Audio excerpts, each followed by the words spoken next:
What if I told you that in just 15 minutes, you could become so dangerously confident that the world around you starts to shift just to match the new you? Stay right here, and I'll show you how to build unshakable confidence using one inner law that governs all success. Have you ever wondered how long it takes to change your life? A week? A year? Most believe transformation is a slow, exhausting climb, but it's not time that makes you confident. It's the inner shift. And that shift takes only as long as it takes to feel it real. I recall sitting alone in my tiny New York apartment, cold wind brushing against the window panes, a time when I felt lost, uncertain. I had just returned from a lecture where I had stumbled in speech, my words disjointed, my presence scattered. The crowd, though kind, felt my lack of self-belief. I returned home and sat in a chair, not to wallow, but to imagine differently. For 15 minutes, I did not think about the man who failed. I thought as the man who commands attention. I saw him. I felt his voice echo through the hall. I watched his body stand tall with radical self-belief. I rehearsed not the memory, but the new identity. And in those minutes, I became him. That night, I changed. The next evening, I walked onto the stage again, but this time, the room shifted with me. The applause, the smiles, the energy. It was all different because I was. Now, I invite you, if only for 15 minutes, to step into the version of yourself that is already dangerously confident. Let us begin. Your subconscious does not know the difference between imagination and reality. When you impress upon it the image of a bold, confident self, it must outpicture that image in your outer world. Sit quietly, breathe deeply, and mentally rehearse the version of you that walks into any room with presence. Self-doubt is not real. It's a story you've repeated. You change it, not by arguing with it, but by replacing it. Say within, I am the embodiment of strength.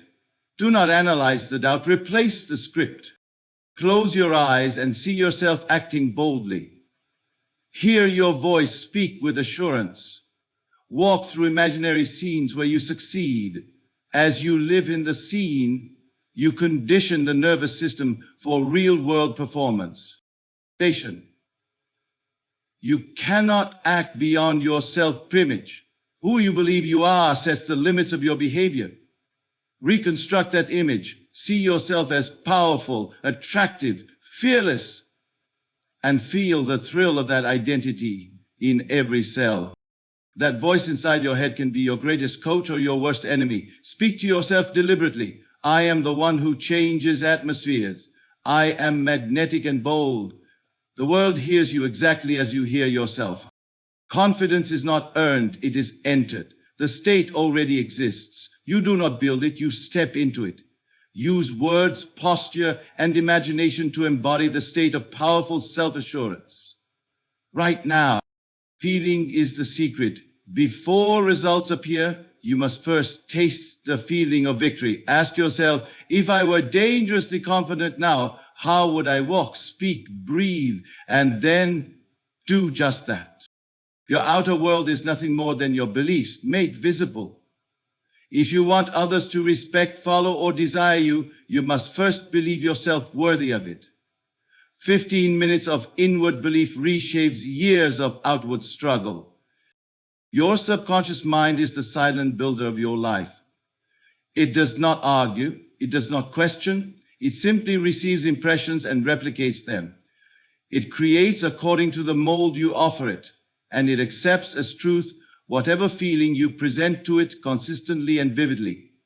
If you present to it the impression of failure, lack, or weakness, it faithfully reproduces those experiences in your outer world. But if instead you impress upon it a new image, a version of yourself that radiates self-assurance, boldness, and personal power, it must bring about events, circumstances, and encounters that reflect that identity.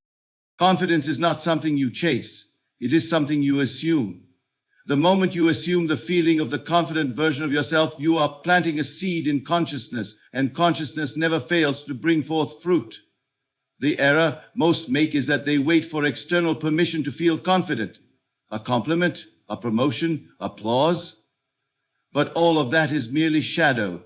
The source of true confidence begins within and projects outward. The direction is always from the inner to the outer, never the other way around. When you sit quietly and imagine yourself as someone who is dangerously confident, you are not daydreaming. You are engaging in the highest form of creation. You are moving from a passive recipient of circumstance to the deliberate creator of identity. And in this sacred act of inner vision, you must be emotionally involved. Your subconscious does not respond to words alone. It responds to feeling. It must be impressed upon. Think of it as a fertile field. Words alone are like seeds thrown on stone, but words, fused with feeling, penetrate the soil and take root. Let us take an example. Imagine yourself walking into a room full of people. In the past, perhaps your head was low, your voice uncertain, and your presence unnoticed. That version was not your truth. It was a performance rehearsed unconsciously. Now you close your eyes and revise. In your imagination, you walk into the same room, but this time your posture is upright, your chest open, your expression calm yet compelling. You see eyes turning toward you, not because you asked them to, but because your presence now speaks with silent authority. You feel the energy shift as people make space for you. This is not fantasy. This is planting new memory in the subconscious mind. This is the rehearsal of a new identity. An identity, once felt and accepted, becomes law. If you do this for 15 minutes, fully absorbed, fully feeling the reality of it, you have done more than most do in 15 years of effort. Because your subconscious does not require effort. It requires assumption. It requires inner certainty. The moment you say within, I am this, the moment you feel it as done, you have transferred it from possibility to probability.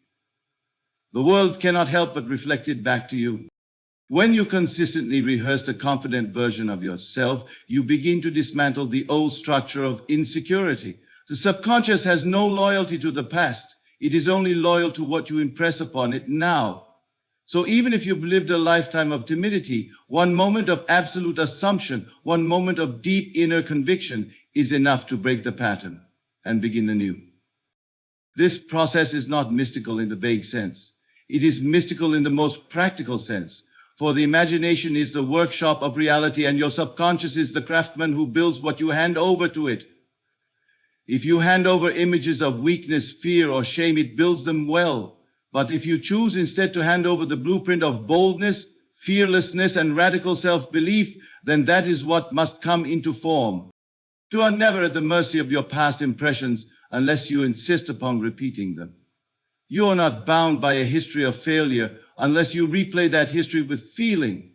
But if you would, for just 15 minutes, sit quietly, remove your attention from the world and place it upon the inner vision of who you choose to be, and do it not as a wish, but as a fact, then you will have awakened the law that governs transformation. You reprogram the subconscious not by force, but by repetition of belief. Let these minutes be sacred. Let them be a ritual in which you step into the presence of your future self. And do not wait for signs. They will come. But your job is not to produce evidence. Your job is to assume the state and let the state produce its own evidence. Now, as you hear these words, begin to feel what it means to be dangerously confident, not arrogant, not theatrical, but deeply, unapologetically certain of your value, your power, your essence. Feel it not as a thing you are trying to become, but as the truth that is already yours. Once this feeling is accepted, even briefly, the subconscious accepts the instruction. And what the subconscious accepts, the world obeys. There is a common misunderstanding that self-doubt is some immovable mountain, something built into your personality or your past. But self-doubt is not a fixed condition. It is a script. It is a pattern of thought that was accepted unconsciously and then repeated so often that it began to feel like truth. But what is repeated can be replaced. What was written can be rewritten. You do not need to analyze where it came from or who planted the first seed of insecurity. You only need to recognize that it is not your truth unless you say it is. And you no longer need to say it. Every time you say to yourself, I can't, I'm not enough, I don't belong, you are reading from that old script. That script was not written by the real you. It was built from suggestions, comparisons, and painful moments that were never revised. You accepted those moments as evidence. You saw someone dismiss you. You heard someone doubt you. You felt the sting of rejection or the silence of being overlooked. And instead of dissolving that impression, you recorded it. Not deliberately, but emotionally. And what is recorded emotionally is what the subconscious accepts. Now you understand. The self-doubt you feel is not yours. It is borrowed. It is not eternal. It is rehearsed. And like any rehearsed line, it can be forgotten the moment you stop repeating it. You have within you the power to rewrite the role you've played in your own mind. And that power does not require years of therapy or long explanations. It only requires a bold act of assumption. Ask yourself, what if none of those doubts were true? What if the entire personality you've identified with was simply a performance rooted in someone else's vision of you? And if that's true, and it is, then you are free to select a new script. You are not your memories. You are not your traumas. You are not the reflection in someone else's mirror. You are the writer, the actor, the director, and the producer of this play called self. And the moment you decide to change the script, you begin to live a new scene. So what do you do now? You no longer feed the story that limits you. You replace it, gently but persistently. Every time you hear the voice that says, I can't, you speak softly within. That is no longer true of me. Every time the past offers you a memory of failure, you pause and see that moment revised. Instead of shame, you feel strength. Instead of rejection, you feel resilience. You paint a new ending to that moment. You do not deny the event. You transform its meaning. Because it is meaning, not memory, that shapes your self-perception. There was once a man who for years believed himself incapable of speaking in public.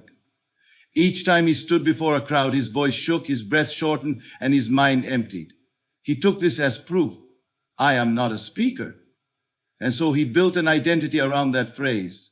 He declined invitations. He avoided stages. He envied others, but told himself they had something he did not.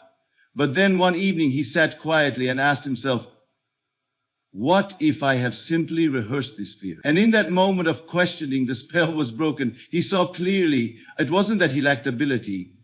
It was that he had practiced the wrong role. So he closed his eyes and began to see himself standing with ease, speaking with clarity, laughing even. And although his heart still pounded, he continued. He revised the past. He felt the success. He watched the crowd respond.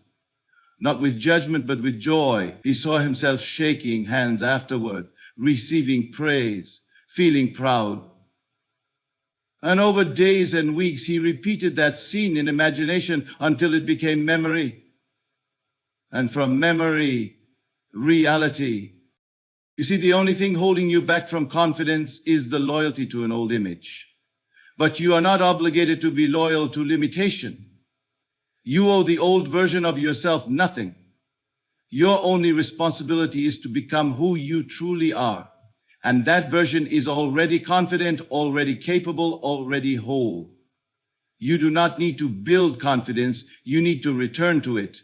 It was always there, buried beneath doubt. And doubt is simply imagination used in reverse.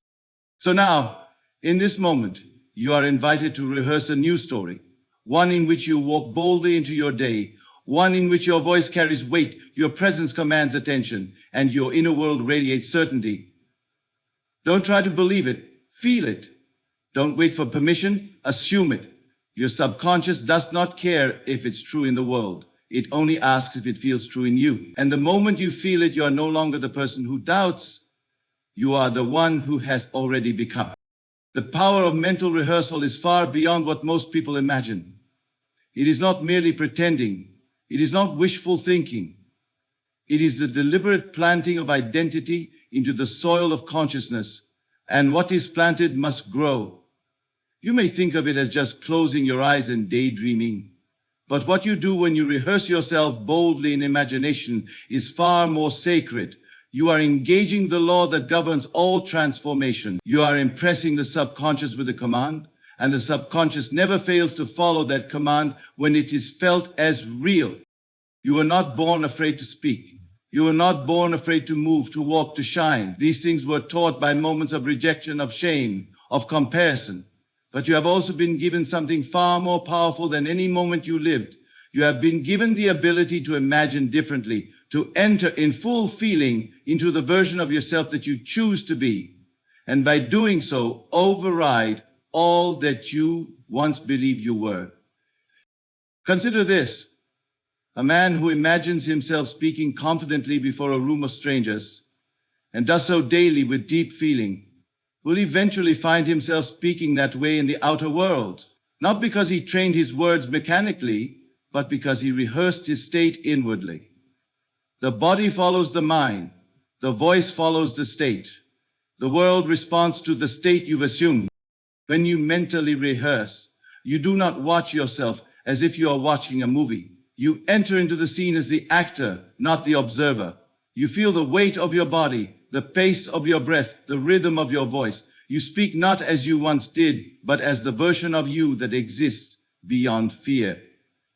And you persist in that rehearsal until it feels more natural than the old identity you wore, like a heavy coat. The old must dissolve, not by force, but by neglect. You no longer feed its attention. You have moved on to a higher self-concept. Suppose you imagine walking into a meeting. In the past, your palms might sweat, your voice might tremble. You may have hidden behind small talk or avoided the moment altogether. But now, in your quiet room, with eyes closed and heart calm, you walk into that scene differently. You see yourself welcomed with smiles. You feel your voice filled with quiet strength. You watch yourself speak clearly, decisively, as one who knows his own worth. And though nothing has changed in the outer world yet, everything is changed in your inner reality. And the outer must obey the inner. The repetition of this mental act solidifies it. The mind cannot distinguish between what is real and what is vividly imagined, and the body responds accordingly. Studies have shown that athletes who visualize a performance even without touching the field begin to build the same neurological and muscular patterns as if they had physically practiced. But what those studies fail to reveal is the higher principle behind it, the truth that the inner man governs the outer result. Every time you rehearse in imagination, you are programming your nervous system, your thoughts, and your emotional energy to harmonize with a new identity. You are not changing the world directly, you're changing your concept of self, and the world has no choice but to reflect that change. It may come subtly at first, a shift in posture, a different tone in conversation, but those subtle changes create a new field around you. People begin to respond differently, not because they've changed, but because you have. They are mirrors, and now the image in the mirror has altered. Even 5 minutes of this practice, if done with full absorption, can undo years of conditioned fear. But you must be disciplined. You must treat your imagination as the most sacred space. Not a place for fantasy, but a workshop for your becoming. You do not need to know how the world will rearrange itself. That is not your task. Your only task is to become inwardly what you desire to be, to inhabit the end result so fully that there is no room left for the memory of failure. When you rehearse success in imagination, you give it life. And where life is given, form will follow. So sit, not with effort, but with intent. Close the door of the senses and open the door of belief. See yourself not becoming, but already being. Feel the weight of that identity. Hear your voice as it would sound from that place.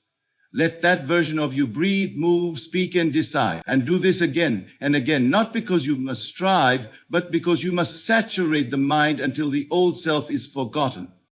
In the end, it is not practice that makes perfect. It is the right practice in the right dimension of being. The imagination is that dimension. It is the place where all real change begins.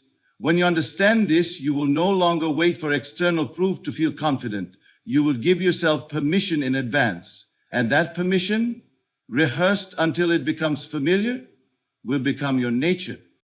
The outer life you experience is always the result of the image you hold of yourself.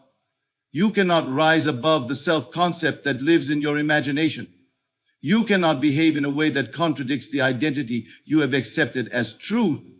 If you find yourself hesitating, shrinking back, or allowing others to walk past your presence unnoticed, it is not because you lack the talent or that fate has somehow abandoned you, simply because you have unconsciously accepted a limited image of who you are, and your world reflects that image with frightening accuracy. Your self-picture is not fixed unless you insist that it is. It is fluid, alive, and can be remodeled at will, but only from within. If you desire confidence, you must begin by seeing yourself as confident. If you desire to speak with power, you must imagine yourself already speaking with that authority. The trap so many fall into is this: they wait for outer evidence before they allow the inner change. They wait for applause to believe they are worthy, for someone to validate them before they permit themselves to feel capable. But this is completely backwards. The image precedes the result. The world does not hand you the role, you must cast yourself. There is a truth that must be deeply grasped if you wish to master confidence in this life. The world is a mirror, and it always reflects your concept of yourself. Change the reflection and nothing happens. But change the face that is reflected, the self behind the eyes, and the mirror must respond. The moment you assume a new identity in your imagination and feel it as true, you have rewritten the code of your experience. And from that new code, everything changes. Let me tell you a story. There was once a young woman who could not look anyone in the eyes. In conversation, she folded into herself. In the company of others, she became a shadow, always hoping no one would notice her. She longed to feel bold, to feel seen. She read books, attended seminars, practiced affirmations. Still, she remained in hiding, because deep within, her self-image was that of someone small. Then one day she stood before a mirror. She did not criticize. She did not seek flaws. She simply imagined that the woman looking back was radiant, magnetic, overflowing with a sense of value, and she persisted in that vision. She walked as if she were that woman. She dressed, spoke, and thought as her. And though at first it felt like pretending, something strange began to happen. People noticed. Conversations opened. Confidence rose, not from what others gave her, but from what she finally allowed herself to become. Her image had changed, and life bowed to it. This is not just her story. It is the truth behind every transformation. If you want to master confidence, you must first master your image. An image is not built through mirrors or cameras or compliments. It is built through your inner conception of being. You must see yourself as the person you desire to be and refuse to accept anything less in imagination. Even if the world laughs, even if evidence is lacking, remain loyal to the unseen version. That unseen version is the truth. The seen is simply the past, echoing forward. The great secret is this: your self-image does not need permission from the past. It does not require you to earn it. You may step into a new one now, yes, right now, without effort, without struggle. You do so by feeling what that new image would feel like. Imagine being a person whose presence lights up a room. Imagine what it would be like to be calm in chaos, warm in silence, bold in stillness. Imagine it until it no longer feels like acting but remembering. Because truly, you are not creating a new version of yourself. You are uncovering one that has always existed, waiting for your agreement. And that is the key: agreement. The subconscious accepts what you emotionally agree with, not what you want, not what you think you deserve, only what you feel is your truth. So you must learn to saturate your awareness with the feeling of this new self-image. Speak its thoughts, walk its posture, breathe its rhythm. Let the inner world echo this identity so loudly that the outer world has no choice but to conform. And most never realize how easily this shift can happen. They think it takes years, but it takes only decision. The decision to stop reinforcing the image of inadequacy, the decision to step into the imagined self and stay there. If for 15 minutes a day you commit to embodying this identity in imagination, you will do more for your confidence than any outer method could ever produce, because confidence is not the result of outer victories. It is the cause. It is the root. And that root lives in your self-image. Now, begin to rehearse it inwardly. Not tomorrow, not next week, now. What does your most confident self look like? How do they respond, walk, speak? See it clearly, accept it deeply, feel it fully, and then allow yourself to live it, not one day, but this day. Because the image, once accepted, becomes the reality. The voice within you is the author of your destiny. Long before the world speaks, long before anyone offers feedback, long before results show up in your outer experience, your inner voice has already declared what you believe to be true. And make no mistake, this inner voice is always speaking, whether you realize it or not. It is narrating your life, shaping your identity, and establishing the emotional climate through which you interpret reality. It is either building you or breaking you. The question is not whether it speaks, but whether you've taken authorship of what it says. The person who wishes to be dangerously confident must learn to train this voice with the same intensity that one would train the body for strength or the hands for skill.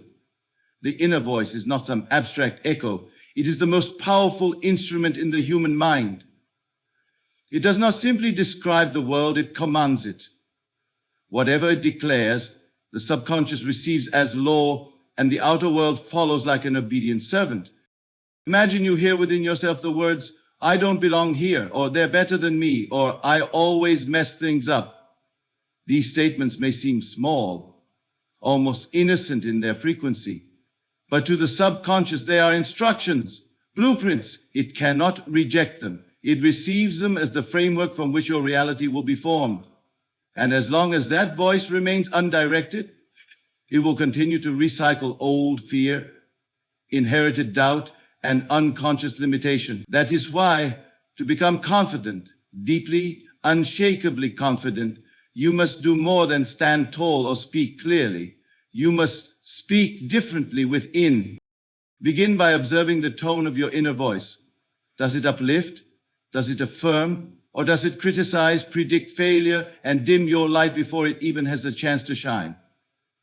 Most people have been trained to doubt themselves before they begin. They wait for proof of value before allowing themselves to feel worthy. But if you wait for the world to declare your worth, you will always be insecure. You must declare it yourself, not with arrogance, but with inner certainty. Train your voice to speak power. This does not mean shouting affirmations in the mirror with clenched fists. This means sitting quietly, in stillness, and allowing the voice to whisper the truth you want to live. I am the one who changes the atmosphere. I am a force of presence. I radiate certainty without needing permission. And when you say these things, you do not say them to convince yourself. You say them because they are true in the dimension of imagination. You say them because they align with the version of yourself you are committed to embodying. And the more often you say them, the more familiar they become. Familiarity is the beginning of belief. This voice, when trained, becomes your ally. It begins to speak even when you're not directing it. You walk into a room and instead of thinking, "I hope I don't embarrass myself," you hear, "You belong here." You prepare for a meeting and rather than "What if I fail?" you hear, "You are ready." These inner words become the scaffolding of your behavior. They hold you up when old patterns try to pull you back down. And they are not magic. They are mental discipline, cultivated through repetition and infused with imagination. Let us understand something deeper. The subconscious does not respond to logic, it responds to feeling. So when you speak within, you must speak with emotion. Don't just say the words. Feel them. When you say, "I am powerful," don't speak as if you're testing a theory. Speak as if you're remembering a truth. Speak as if your soul is nodding in agreement, and speak until that agreement becomes your dominant vibration. This is not about pretending to be someone you're not. This is about revealing who you truly are beneath the layers of doubt that were never yours to begin with. You were born with a voice of power. It may have been silenced by experiences, but it was never destroyed. And now, in this moment, you can choose to restore it by reclaiming the authority over your inner speech. Some may say this is simple, and it is. But don't mistake simplicity for weakness. The simple act of speaking to yourself with intention is one of the most revolutionary acts of creation. Empires within have been built and destroyed by inner speech. Relationships have been healed or ruined by what was first spoken silently in the corridors of the mind. Every great breakthrough begins with a new sentence spoken inside your own consciousness. So begin now. Speak as the person you desire to be, and do not wait for proof. The proof is in the assumption. The results come later. Speak boldly, speak gently, but above all, speak consistently. Let no thought rise without your awareness, and when it does, guide it like a teacher with love, not force. If a thought of fear enters, replace it. If doubt arises, respond with certainty. You are not silencing the mind, you are re-educating it. The voice you listen to becomes the life you live. Speak as one who knows who they are, and life will echo that truth in every corner. There is a profound mistake many make when seeking confidence. They believe they must earn it. They believe confidence is a reward given after enough success, after sufficient approval, after visible achievement. But this is not how true transformation works. Confidence is not something you accumulate over time, like coins in a jar. Confidence is not bestowed upon you by the world. It is a state, and that state already exists within consciousness. And what already exists, you do not need to earn, you only need to enter. Think of confidence not as a skill, but as a place, a spiritual address. The confident version of you is not far away, not in the future, not waiting for you to be ready. That version of you is alive now, in imagination. Every possibility already exists. There is a version of you that speaks with magnetic power. There is a version of you that walks into any room and turns heads without effort. There is a version of you who no longer seeks validation because they have already claimed self-approval. You don't need to create that person. You need only to identify with that state and enter it. Entering a state is not about acting or pretending. It is about becoming aware of a new vibration, a new pattern of being, and assuming it with inner conviction. When you enter the state of confidence, you stop asking, how do I get there? Because you are already there. You do not wait for the world to confirm the change. You feel the change internally and walk as though it is already complete. And in doing so, you set in motion forces that cannot fail to reflect your new assumption. Imagine you're preparing to speak before a group of people. The mind may begin to offer old recordings. What if I forget my words? What if they don't listen? These are simply echoes from another state, one you've lived in for too long. In that moment, you have a choice, not to suppress those thoughts, but to exit that state entirely. Close your eyes, just for a moment. Breathe in slowly, and in your imagination, step into the version of yourself who is already done speaking, already successful, already respected. Feel the body language, hear the sound of your own voice, rich and unwavering. See the smiles, the nods, the connection. You're not hoping to get there. You are remembering what it's like to be there already. That is entering the state. Once you have felt it, even briefly, your mind now has a new reference point, and you return to it again and again until it feels more natural than the old one. Confidence, then, is not built by effort. It is established by repetition of assumption, and the more frequently you enter the state, the easier it becomes to remain in it. Eventually, it becomes so familiar you no longer question it. You don't wonder if it's real. It becomes the new natural. This is how reality works. Whatever you consistently identify with, you become. If you live in the state of lack, you see more lack. If you live in the state of fear, you encounter more reasons to fear. But when you shift into the state of confidence, boldness, and power, you draw into your experience the people, events, and moments that align with that vibration. You're not making things happen through effort. You are attracting them through alignment. And alignment happens the moment you stop looking for proof and start assuming the position. Think of a great actor. They do not read the script and wonder if they can become the role. They become the role in rehearsal so thoroughly that the line between performance and reality disappears. You are no different. You rehearse the feeling of your future self until you no longer feel like you're pretending. You simply are. This state can be accessed at will.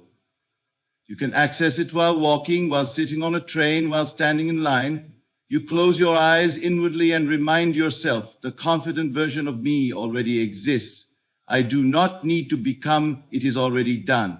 And this is not mental trickery, this is spiritual law. What you occupy in consciousness, you call into form. So when you say, I am confident, not as a plea, but as a statement of identity, you are entering the state and giving it authority over your experience. You do not need to fight the old version of yourself. Do not try to destroy doubt. Do not waste time condemning fear. Simply leave the state. Step out of the house of limitation and into the house of power. When the old thoughts return, and they will, at first, see them as nothing more than ghosts of a former address. Do not argue, do not panic. Just return to your chosen state. Breathe, envision, feel, assume, and remain. Confidence is not an outcome. It is a dwelling. It is not a goal. It is a posture. And the door is always open. You have the key. The key is attention and assumption. Wherever you place your attention and whatever you accept as true becomes your reality. So place your attention on the version of you who already is, not the one who is becoming. Assume the end. Walk in the end. Live from the end, and the end will show up exactly as you have felt it. Before anything can manifest outwardly, it must first be felt inwardly. This is the great law. You do not receive what you merely desire. You receive what you become aware of as already real. And awareness is not confirmed by the senses. Awareness is confirmed by the feeling. If you feel it real, you have claimed it.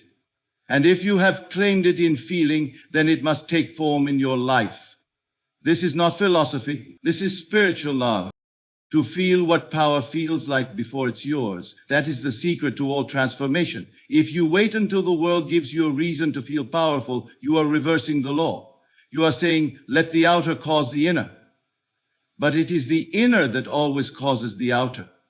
So before power can show up in your circumstances, you must feel it in your imagination.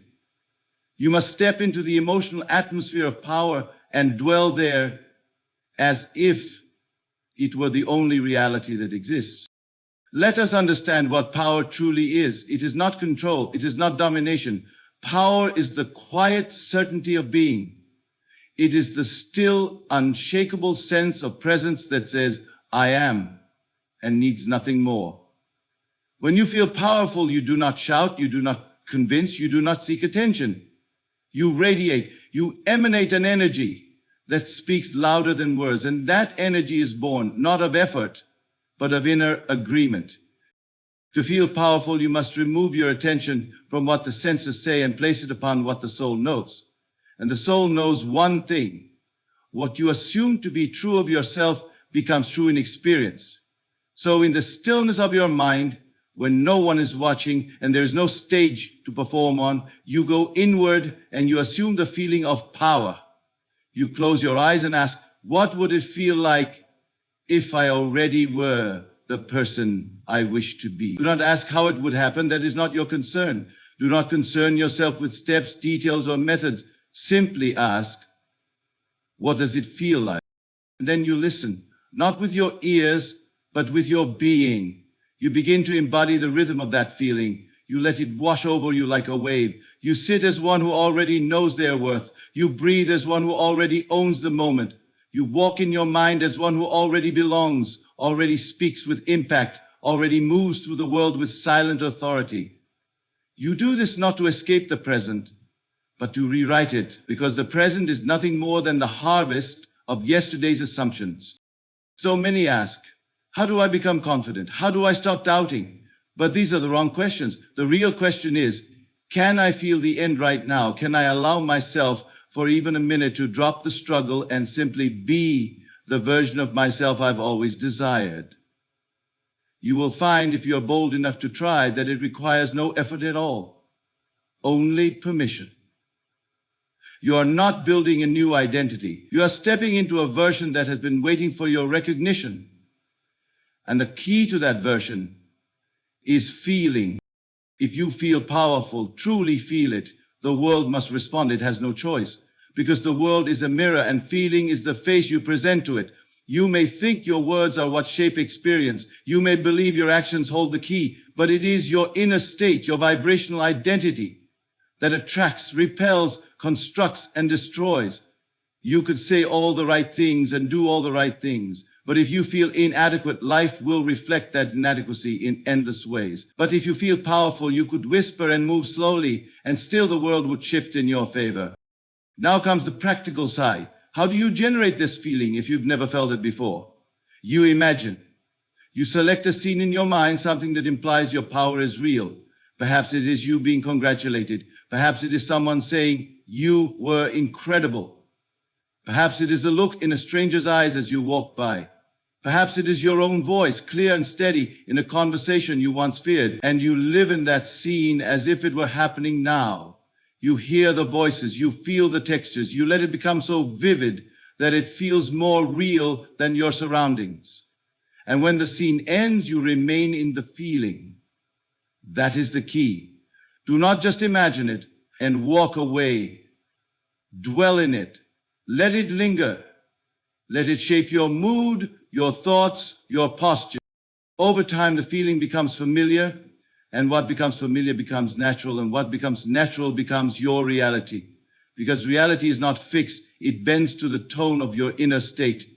The world is not outside of you, it is within you, projected outward in form. So when you change how you feel, when you dare to feel powerful before anything changes, you are shifting the only thing that ever mattered, your assumption of self. The world you see with your eyes is a perfect reflection of the beliefs you hold within. There is no exception. You do not see reality as it is, you see reality as you are. Everything in your life, every relationship, every opportunity, every moment of failure or success is the mirror image of what you deeply believe to be true about yourself, about others, and about what is possible for you. The world is not testing you. The world is revealing you. If you believe the world is hostile, you will encounter conflict. If you believe people are uninterested in you, they will seem distant. If you believe you're always one step behind, you'll never quite arrive. But here is the sacred truth. If you change what you believe, you change what you see. And if you persist in that new belief, the entire landscape of your life must transform to reflect it. Belief is not merely an idea you repeat. Belief is not the words you say when you are feeling inspired. Belief is the emotional tone you live from day after day. It is the state you return to when you are not pretending. It is what you feel in the quiet moments when no one else is around. You may say, I believe I am confident, but if in your heart you feel unworthy, then that is the belief that is creating your world. The subconscious does not listen to your words. It listens to your emotional allegiance. What you feel deeply and consistently becomes law. Now consider this. Most of the beliefs you carry were never chosen. They were absorbed. You did not decide, I will now believe I am not enough. That belief was planted subtly in a classroom, in a childhood moment, in the silence that followed your voice. But just because you did not consciously install it does not mean you must remain loyal to it. You have the power right now to begin the transformation, not by destroying the old belief, but by installing a new one. You do not fight the darkness. You simply turn on the light. You do not argue with an old belief. You simply stop feeding it and begin feeding the new. This is where imagination becomes your greatest gift. You go inward and you begin to see yourself as the person who believes differently. You see through the eyes of someone who is certain, grounded, and powerful. You think their thoughts. You hear their inner voice. You breathe with their rhythm. And though the world has not yet changed, your inner reality has already been rewritten. Transformation always begins at the level of identity. If you believe you are unworthy Every action will rise from that soil. If you believe you are powerful, every word, gesture, and result will reflect that power. So stop trying to change behavior while holding on to an old belief. Step into the new belief, and behavior will align itself automatically. It will be effortless because you are no longer contradicting your inner state. Let me offer this practical truth. You become what you accept as true in imagination, not what is confirmed by your senses, not what is repeated by others. What you feel to be true, that is the seed from which your life grows. And every time you return to that feeling, every time you nourish it with emotion and repetition, it grows stronger. Eventually, it becomes so natural that the old belief dies of neglect. Now you may ask, what new belief should I choose? Choose the belief that aligns with the life you desire. If you want to feel bold, choose the belief, I am the presence of power. If you want to be seen and respected, choose, I radiate value and draw others effortlessly. If you want to become unstoppable, choose, everything I desire is already mine in consciousness. And once you have chosen, live as though it were already true.